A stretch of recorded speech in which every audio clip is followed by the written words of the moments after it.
7월 4일입니다. 믿음으로 끝까지라는 제목으로 히브리서 3장 1절에서 19절까지 말씀입니다. 저자는 모세와 예수님을 비교하면서 모세보다 예수님이 훨씬 더 우월하신 분이다라고 강조합니다. 왜냐하면 유대교 크리스찬들이, 유대교에서 이제 크리스찬이 된 사람들이 다시 유대교로 돌아가려고 하는 그런 조짐이 있기 때문에 저자는 그들을 막기 위해서 모세보다 예수님이 더 우월하시다라는 것을 강조했던 것이죠. 자, 모세는 이스라엘의 지도자였습니다. 그리고 하나님의 집에서 일꾼으로 충성했습니다. 하지만 예수님은 하나님 아버지의 집을 맡아 다스리는 아들로서 충성했기 때문에 신분에 있어서 모세보다는 훨씬 뛰어났던 것이죠. 그러므로 저자는 수신자들에게 하나님의 아들이시고 신앙의 사도이시며 대제사장이신 예수님을 깊이 생각하며 그분께 마음을 다하여서 찬양하라 라고 권면한 것이죠. 자, 그러나 예수님의 우월성을 강조했다고 해서 상대적으로 모세의 지위를 격화시킬 의도는 분명히 없었습니다. 분명히 모세도 하나님의 집에 충성된 종이었었기 때문에요. 그러나 이제 불행하게도 모세가 광야에서 이스라엘 백성을 신앙의 길로 인도하는 데는 실패했어요. 출애굽한 이스라엘 백성들의 그 40년 동안의 모습은 믿음이 없었고, 그래서 대부분은 약속의 땅에 들어가지 못했던 것입니다. 저자는 시편 95편 7절에서 11절을 인용하면서 불신앙의 위험에 대해서 경고합니다. 그러므로 성령이 이같이 말씀하셨다. 오늘 너희가 그의 음성을 듣거든 너희 조상들이 광야에서 시험받던 날에 반역한 것과 같이 너희 마음을 완고하게 하지 말아라. 그 광야에서 그들은 나를 시험하여 보았고 40년 동안이나 내가 하는 일들을 보았다.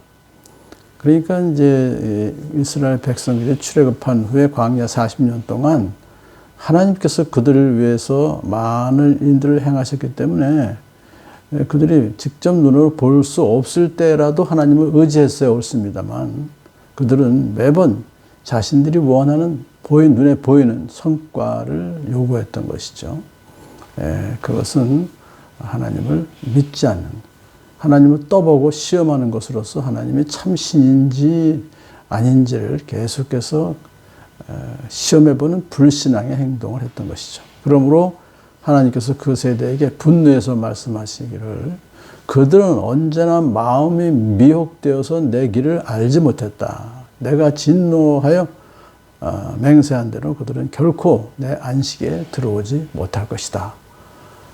안식에 들어오지 못할 것이다는 결국은 가나안 땅에 들어가지 못할 것이다 라고 말씀하셨고 그것이 그대로 이루어졌죠. 여호수아와 갈렙 빼놓고는. 자, 이제 저자는 수신자들의 또 경고합니다.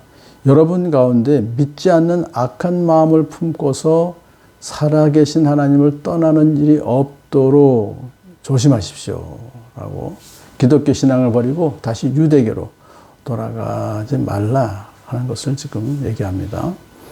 왜냐하면 복음의 조명을 이미 받은 사람들이 그 복음을 버리는 것은 돌이킬 수 없는 죄, 곧 빛을 거역하는 죄를 짓는 것이기 때문에 그렇게 경고한 것이죠. 자, 이러한 불신앙은 이스라엘 선조들이 광야에서 불신앙의 행동을 했던 그것과 같은 것입니다. 그런 행동은 살아계신 하나님을 결국 떠나는 것이다 라고 규정을 해요. 그래서 유대인들로서 크리스찬 됐던 사람이 다시 유대교로 가는 것은 그것이 이렇게 그들이 생각할 수 있어요. 뭐 크리스찬들이 믿는 하나님이나 우리가 믿는 하나님이나 같은 분 아니야?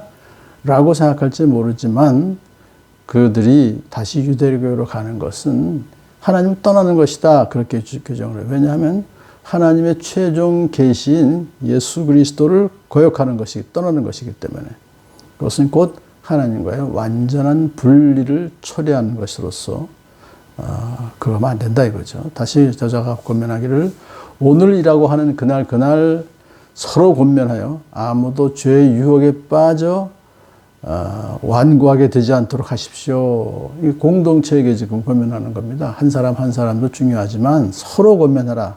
오늘이라고 하는 그날 이것은 뭐냐면 내일이 없다는 거예요. 오늘이라는 시간이 영원히 계속될 수 없다는 그 긴박한 그 생각을 가지고 한순간이라도 방심하지 말고 서로 권면하여 다시 유대교에 빠져들 일이 없도록 하라. 그렇게 지금 권면하고 있는 것입니다. 우리가 처음 믿었을 때 가졌던 확신을 끝까지 가지고 있으면 우리는 그리스도께서 주시는 구원을 함께 누리는 사람이 될 것입니다. 라고 아주 점잖게 권면합니다. 그러니까 이것이 어떤 사건을 이제 민수기 14장 사건을 또 상기시키는 것인데요. 출애굽한 백성들이 가데스 바네아에 도착해서 정탐꾼을 보내봤더니 10명이 부정적인 보고를 했어요. 다시 그래서 이집트로 돌아가자라고 모세를 급박한 모세를 향해서 이렇게 요구하죠. 그것은 결국은 하나님으로부터 떨어져 나가려 했던 사건이다. 그렇게 저자가 말하면서 수신자들이 그런 전철을 밟지 말고 처음 믿었을 때에 가졌던 확신을 끝까지 가지고 있어라. 그래서 예수 그리스도께서 주시는 구원을 함께 누리자. 그렇게 권면했던 것입니다. 저자는 다시 95편을 10편 95편 이렇게 인용합니다. 오늘 너희가 그의 음성을 듣거든 반역하던 때와 같이 너희의 마음을 완고하게 하지 말아라 하는 말씀이 있는데 듣고서도 하나님께 반역한 사람들이 누구입니까? 그렇게 부부가 의문을 제기했어요. 그것은 결국 모세 인도로 출애굽했던 모든 사람들이 다 반역한 사람입니다. 하나님께. 그런 뜻이에요. 그러니까 하나님을 40년 동안 진노하게 한 그 자들이 하나님께 죄를 짓고 결국 광야에서 다 죽어서 시체가 다 광야에 묻혔죠. 여호수아와 갈렙 빼놓고는. 하나님께서 맹세하시기를 순종하지 않는 자들은 하나님의 안식에 들어가지 못하리라고 하셨다. 이 말씀은 후손들에게도 그대로 유효하다는 것이죠. 조상들이 자신들의 불신앙으로 인해서 하나님께서 약속하신 가나안 땅에 들어가지 못했던 것은 바로 그들이 믿지 않았기 때문이다. 순종하지 않았다는 말을 믿지 않았기 때문이라고 그렇게 결론을 냅니다. 결국 그들이 들어갈 수 없었던 것은 믿지 않았기 때문이다 하면서 저자가 이같이 민수기 14장의 역사적 사실을 상기시킴으로써 유대인 크리스찬들로 하여금 불신앙의 길로 빠져가지 말라고 경고하고 있습니다. 처음 믿음의 길에서 이탈하지 말고 믿음의 지체들과 함께 서로 도우며 믿음의 길을 끝까지 걸어가는 저와 여러분 되길 간절히 소원합니다.